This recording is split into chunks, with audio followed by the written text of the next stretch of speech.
Да му набави храна, лекови, да го однесе на доктор на прошетка со него. Антонио 24 часа се грижи за својот брат ментор Лимани од Скопје, лице со сериозно нарушено психичко и физичко здравје. Антонио му е практично старател, но помошта за него друго лице. Институциите одлучиле да му ја укинат. Се грижам ја за цел живот со него, зашто јас сум старател на овој мој брат, ми боли, тежак. И сега сакам да ти кажем дека не е еден ден, не е 2 дена, не е еден месец, не е една година. Тоа се вика трајен живот. И нему треба му се даде трајна туѓа нега на овој човек. Физички работа, огромни. Ја мора да хранам него, да држам со храна, да плаќам чири, се тие трошоци. Ова е огромна трошоци.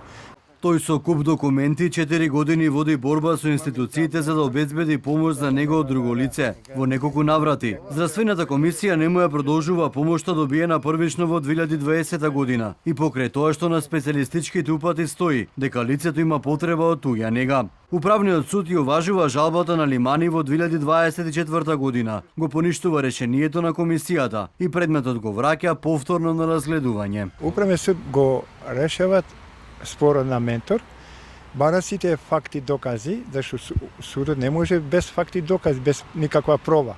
Тоа треба огромна документација да се достави. И на тоа го разгледаат управен суд, согласно законот на судски спорови, и со тоа најдат неколку точки, членови, што е повреден неговата туѓата нега. Од Министерството за труд и социјална политика вела дека нивната комисија постапува по наодот, мислењето и решението на стручните комисии формирани во здравствените установи. Комисијата на Министерството за труд и социјална политика постапува по решенијата на здравствените комисии кои се формираат да постапуваат за одредени случаи. Откако управниот суд ја уважи жалбата на Лимани, предметот сега се враќа на повторно разгледување. Доколку комисијата одлучи барателот да добие туѓа нега, ние како Министерство за труд и социјална политика само ќе го потврдиме решението и истото ќе остане правосилно. Антонио не се откажува од грижата за неговиот брат и натаму вели упорно ќе ја бара паричната помош за туѓа нега, која законски следува, а државата вели затаила и ги заборавила ваквите случаи.